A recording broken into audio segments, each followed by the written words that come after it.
Ever feel like you're just surrounded, like bombarded even, by arguments, ads, politicians, even like, just figuring out dinner plans with your partner? It's like we're living in some kind of rhetorical battle zone. Seriously.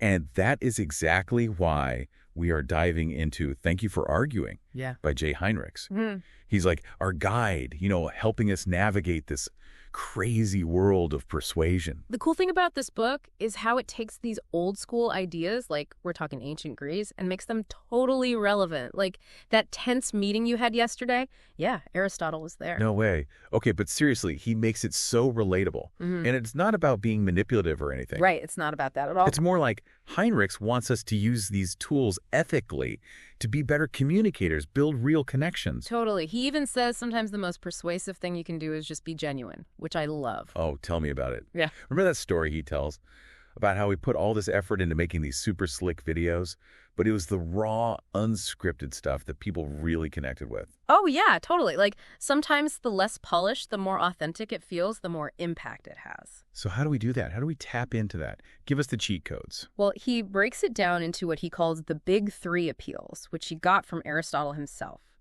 Logos, ethos, and pathos. Okay, stop right there. This big three thing, this is where it gets juicy. So, logos, ethos, pathos. Break it down. What are they? Imagine you're baking a cake, right? Logos is like the flour. It's your facts, your logic, the stuff that gives your argument structure. Without it, you've got no cake. All right, got my flour. What's next? You need some eggs. That's ethos. It's all about credibility.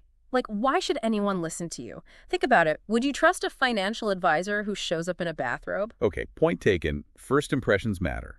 But it's got to be more than just looks, right? For sure. It's about showing your expertise, aligning yourself with values your audience respects. It's about showing you get it, you get them. So we've got our logic, our credibility. What's the final ingredient in this persuasive cake? Ugh. That would be pathos, the sprinkle of sugar on top. Pathos is about connecting on an emotional level, making people feel something. Okay, so pathos, it's about tugging at the heartstrings. But isn't that getting a little, I don't know, manipulative? Like, where's the line? That's the thing about pathos. You got to walk that ethical tightrope. It shouldn't be about, like, twisting someone's emotions to get what you want. Right. It's about genuine connection, using stories, vivid language, those sorts of things to make your argument hit home. So, less about trickery, more about tapping into those shared experiences. Like, think about it. We've all been moved by a powerful story, even if it's trying to sell us something, right? Exactly. Like those ads, with the single parent who finally achieves their dream, or the struggling entrepreneur who catches a lucky break. Oh, I've seen those. They're playing on those universal aspirations, those values we all share, and it works. It makes us way more receptive to their message. Makes sense. I mean, a good story stays with you. Even when you can't remember the details, you remember how it made you feel. It's like Heinrich says, facts tell, but stories sell. That's good. Okay, so stories sell. But hold on. Remember how we talked about ethos, building credibility? Yeah. How does that fit in? It ties in directly to this idea of decorum. Decorum? Is that like rhetorical etiquette or something? Basically. It's all about fitting in, reading the room, understanding the rules of the game. Think about how you talk to your boss versus your best friend. Totally different. Exactly. That's decorum in action. You instinctively adjust, right? Your language, your tone, how you present yourself, it all depends on the situation and who you're talking to. So are you saying even with a killer argument, reading the room is just as important? Absolutely. Decorum builds trust. It shows your audience you respect them, get where they're coming from. And speaking of understanding the right time and place, that brings us to another key concept, kairos. Kairos. Sounds kind of mystical, like a mythical creature. It's Greek for the opportune moment, that perfect moment to make your move. Even the best argument can fall flat if your timing's off. There's a time and a place for everything. Right. But how do you recognize that perfect kairos moment? It's about being present, aware. What's the emotional temperature, the context? Sometimes it's about waiting for the right opening. Other times you create it yourself. So timing is everything. Yeah. Gotcha. Okay, but what about controlling the narrative itself? That's where framing comes in, right? Exactly. Framing is how you define the issue, setting the stage so your audience sees things through the lens you choose. He who frames the debate wins the debate or something like that, right? Highlight your strengths, appeal to those shared values. Exactly. Let's say you're debating a new policy. Instead of getting stuck arguing about if it's too radical or too expensive, you reframe it. You flip the script. Right. Talk about how it'll create jobs or improve education. You shift the focus to common ground. It's like when you tell a kid to clean their room.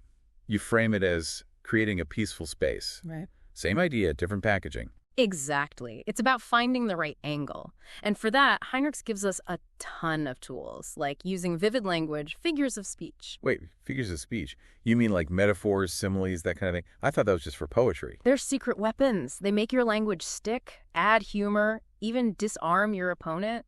Like that famous JFK line, "Ask not what your country can do for you, ask what you can do for your country." Pure rhetorical gold. Wow, so those literary devices pack a serious rhetorical punch. They do, and speaking of punch, never underestimate the power of humor. A well-placed joke can ease tension, make your point memorable. Humor can totally disarm, for sure, but you got to be careful, right? You don't want to seem insensitive or like you're not taking things seriously. Absolutely. Heinrichs talks about that, how humor should be strategic, ethical. It's about finding that sweet spot, being clever, insightful, and appropriate for the situation. So, okay, we've got all these tools, this whole rhetorical toolbox, but how do we actually use them? I mean, I can look at a fancy cake and appreciate it, but I can't necessarily bake one myself. That's where the real work comes in, right? But the cool thing is, Heinrichs gives us actual advice, practical steps. Give it to me straight. It all starts with knowing your audience. It's like they say, you can't please everyone, so who are you actually talking to? Right, you got to figure out your target audience. Exactly. Before you even start arguing, you need to know what matters to them, their values, their beliefs, what makes them tick. Yeah. Are they all about logic? Or are they more, heart on their sleeve types? So you got to tailor your approach for each audience. You wouldn't, wear a tuxedo to a barbecue. Right, exactly. That's where those big three appeals come in. Logos, ethos, pathos. It's about choosing the right approach for the situation. Trying to convince your boss to fund a project. You got to come with the hard data, the logic, right? Yeah, you need the receipts. But trying to, say, rally your team around a new idea. You might need a little more inspiration, a bit of that emotional connection. So it's about having the right tool for the job. And one of the most powerful tools, I'm guessing, is storytelling. We talked about how stories connect on that emotional level, that pathos. Oh, yeah. Stories are huge. They make your arguments relatable. They stick with people. It's like Maya Angelou said, people will forget what you said, people will forget what you did, but people will never forget how you made them feel. Man, that's so true. A good story, you remember it forever. Exactly. And when it comes to stories, honesty is key. People can sniff out a phony a mile away. The best stories, the most persuasive ones, are the ones that come from a real place. So being genuine, being yourself, that's actually persuasive. It's the most persuasive thing you can do. Now, here's a technique that sounds a little weird, but it can be super effective. It's called dubitatio. Dubitatio, that's a mouthful. It is. It basically means expressing a little doubt, a bit of humility. So instead of acting like you have all the answers, you acknowledge the other side, maybe even some of your own limitations. So it's like, hey, I don't have it all figured out, but here's something to think about. Exactly. It makes you seem more reasonable, more relatable, which builds trust. Because nobody trusts a know-it-all, right? Yeah. Okay, that makes sense. Yeah. So it's like finding that sweet spot between confidence and humility. Exactly. This is all great stuff. Yeah. But I imagine it takes practice to really master these techniques. It's like learning a new language or a new dance move, right? 100%. You're not going to be a pro overnight. It takes time. It takes practice. But the more you try, the more natural it becomes. So don't be afraid to experiment. Try different things, see what works. Exactly. The more you practice, the more you develop your own persuasive style. So next time you need to win an argument or land that dream job, or even just convince your friend to watch that new show you're loving, remember what we learned from Thank You for Arguing. You got this. You do. This book gives you the tools you need, but remember, persuasion, it's not some kind of dark magic, right? Not at all. It's about clear communication, building connections. It's something we do every day. And when we use these tools ethically, they can help us understand each other better, build stronger relationships, maybe even make the world a slightly less argumentative place. Now, wouldn't that be nice? One can hope, right?